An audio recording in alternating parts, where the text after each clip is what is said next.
Dahil nagmamahala na yung mga phones ngayong 2026, mostly nang binibili natin mga budget phone. And isa sa mga contender dyan ang Redmi at meron silang bago na series which is the Redmi Note 15. And gusto ko lang sabihin na nirelease to ng January and ngayon pa lang natin siya unbox, ngayon pa lang natin siya gagawa ng first impression video and also ngayon pa lang natin siya gagawa ng review sa channel. Dahil nung unang release nito medyo pricey yung presyo niya and now yung presyo niya na lang naglalaro ng 7,699 pesos. Ayan. So, pwede nyo yung ma-avail using our voucher link. So, kailangan yung i-click yung link dyan sa description down below. And makikita ninyo dito na meron tayong voucher. Kailangan siyang i-apply sa platform voucher. As you can see, meron tayong 2.3K maximum yan. So, na-avail natin yan dito. As you can see dyan. 2.3K yung makukuha natin na voucher kapag ginamit na yung link natin sa description down below. And makukuha natin siya sa 7,699. Anyway, ano ba yung kailangan natin asahan sa phone na to?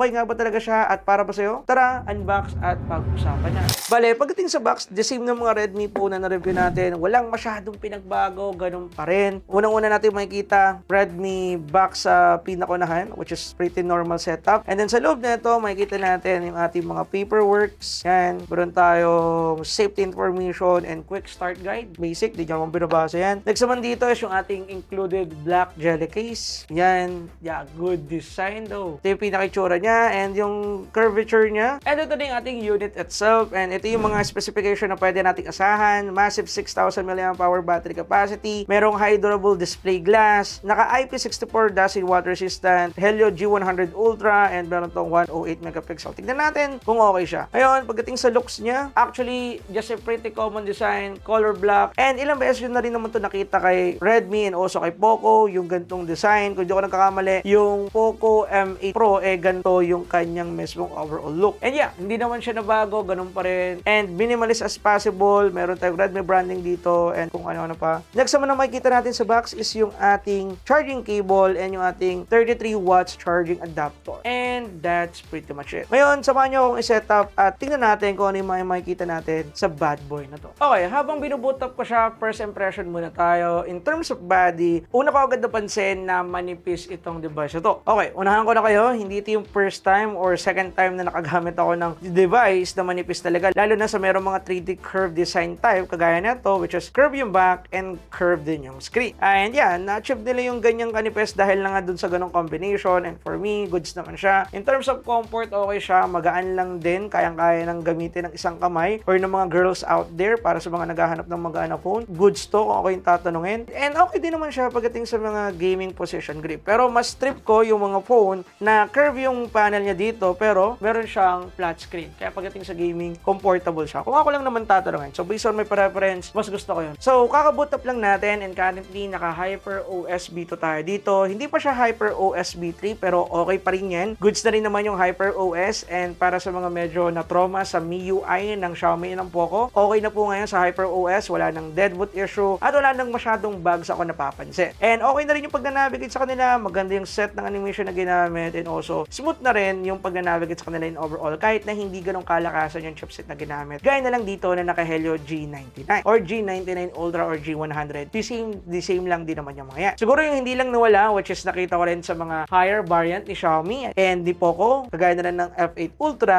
yung mga bloatware nila. Masyadong madami. Andiyan yung mga bloatware natin, meron tayong mga games bloatware, meron tayong mga Facebook, Instagram, kasi kakaboot ko lang nito by the way. May Netflix din, Lazada at kung ano-ano pa. So, pwede naman natin i-install kaya mabilis na lang yan. Anyway, pagdating sa chipset, meron na tayo ditong Helio G100 Ultra. And yes, isa rin yung solid na chipset pero G99 yan at the end of the day. And yeah, hindi na rin ako nabigla dahil nga budget phone to, wala na akong inaasahan pa na medyo mataas. And kahit yung mga nangunguna or mga solid na phone sa price range na to, gaya na lang ng Infinix Hot 60 Pro Plus and Hot 60 Pro, naka G99 pa rin sila na chipset at the end of the day kahit sabihin na nila yan na G100 or G100 Ultra. Wala akong paki doon. G99 pa rin yan. But ganoon pa man, pagdating sa specification nito, pwede na rin naman yan just I said for a budget phone. Pero na rin tong solid camera na naka 108 megapixel. Okay din yung mga photos sa mga kuha natin yan. Based sa mga reviews na nakita ko. So, titingnan pa rin natin yan sa review para makita natin kung okay nga ba talaga para sa isang budget phone. Pero for the specs or sa paper, para sa akin, okay na yan. And ang isa sa pinaka nagustuhan ko dito, naka AMOLED screen na to para sa 7,000